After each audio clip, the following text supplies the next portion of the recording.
If you've been training for any length of time, then surely you've been in this situation. You're training in a group, the instructor gives the group something to do, you start doing it, and when you look around, everybody, or at least some of the people, are not doing the same thing you're doing.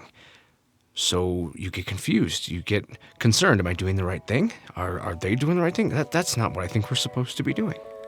So in that situation, what do you do?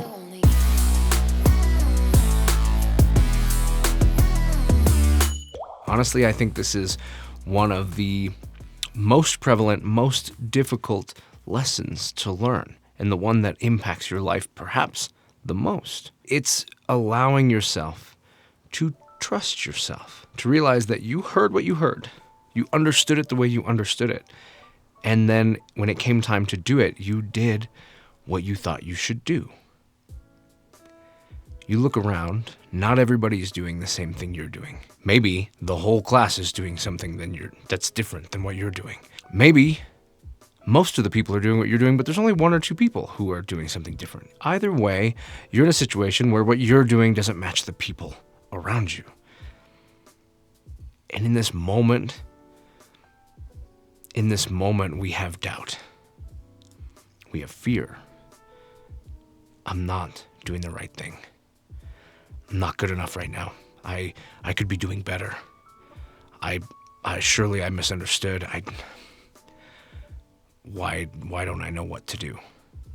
Or I know what to do, but they're not doing that. So why did they pick up on something I didn't? Or what do I do now? I don't know if I can trust myself.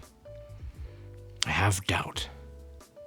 And that's the key. That's the point of this conversation today, is that during your training, you're going to have moments of doubt. It's going to happen. You're going to have many of them, lots of them.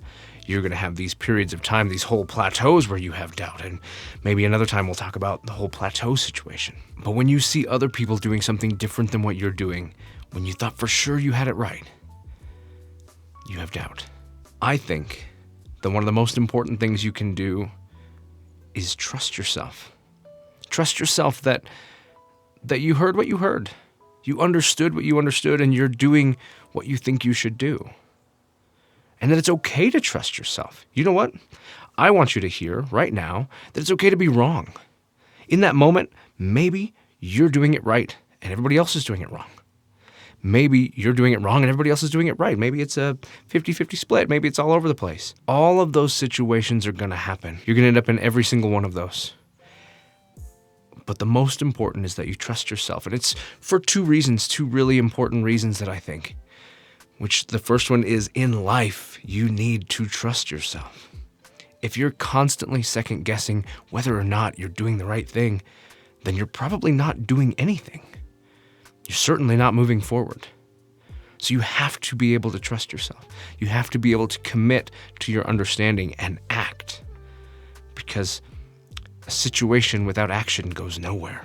The second thing is, the best way to be doing the best thing for you is to do what you think you heard. You understood it a certain way and you went that certain way. Guess what? As an instructor, I look and I see what the group is doing. If I give instruction and then the group begins doing something and I see a pattern of differing behavior from what I thought I communicated, that helps me understand that maybe I was the one who miscommunicated or didn't communicate well enough, not enough detail or too much emphasis on something that I wasn't trying to do. So it allows me to understand where my instruction is working and not working, or maybe where a certain part of the curriculum or what I'm teaching just hasn't been communicated well, and we need to take a step back and work on that. And that is okay. In fact, it's good. It's great. It's what we should do. We should take the time to make sure that everybody's on the same page. Let me explain what I think is one of the more common ways this gets dealt with, and why I don't think this is the way to do it. You have two things. One is the instructor gives endless amounts of detail and information, just trying to make sure that everybody in the group figures it out. It's a waste of time. You have the student who asks endless amounts of questions trying to completely understand a thing before ever having tried it. It's also a waste of time. Now, when I say waste of time, I don't mean that it is not valuable and you shouldn't do it. I mean that there are more efficient ways to train. In both cases, giving some instruction with some level of understanding and then beginning is how both parties get to figure out where they're off. And so the instructor can use that information that he's seen from watching you do it to go, this is the part you don't understand. Let me explain that part. Rather than trying to explain every part there was, just the part that didn't land. Maybe 90% of it landed, so there's just this one thing. So much less time gets spent on correction when you know exactly what to correct. And as a student, if you don't try it, before you ask a million questions, then you don't know what questions to ask. You can ask 1,000, and then as soon as you do it the first time, most of them answered themselves. And now you have more specific questions, more specific needs that need to be met. Those are better and more efficient ways to approach your training. Now let's go back to this idea of when you're looking around and people aren't doing what you're doing. If there's one thing that I don't want you to do in that moment, it's to stop, to stand and look around and go, what's going on? Don't be distracted by the people around you. Commit to what you're doing and do it. Like I said, you might be right. Rather than second guessing yourself, commit to your understanding, and heaven forbid you actually were right. Either way, whether you're right or you're wrong, whether your understanding was correct or incorrect or just a little bit off, the instructor will see that. And maybe the thing that's off isn't even the important part of the drill. So it goes unnoticed or untalked about, and that's okay because there's something else more important getting dealt with. Or it gets noticed and the drill gets adapted or recommunicated in a way that helps you understand what you should be doing. Gets everybody on the same page. But rather than causing chaos on the floor with people just not doing the thing that other people are doing, it's better to show your understanding so that the instructor sees that understanding and knows where you're at. And in life, it's important to commit to what you know. Even if it's wrong.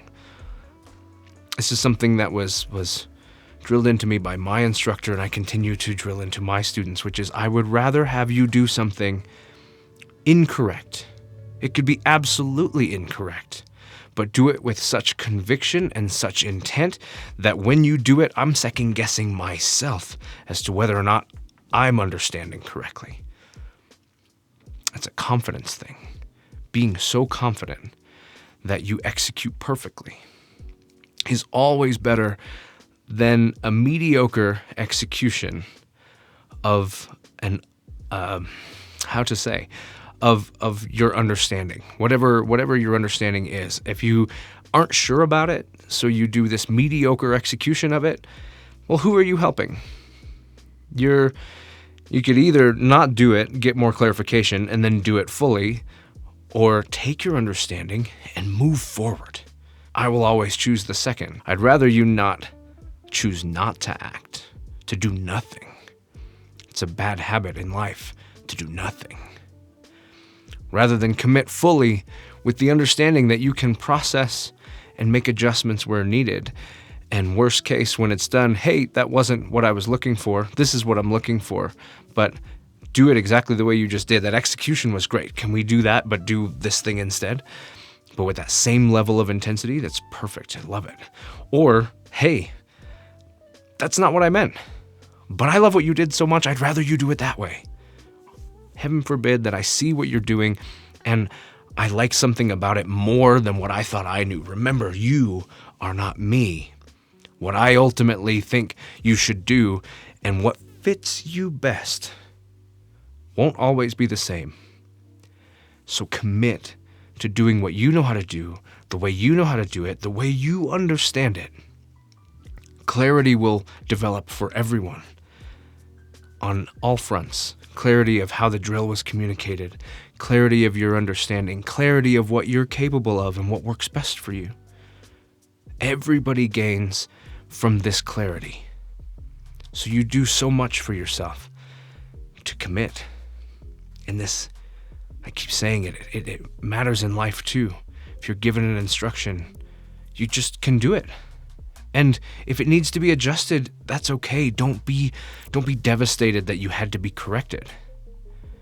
Because that correction, I guarantee, was less correction than if you had asked for all the correction in the world before ever even starting.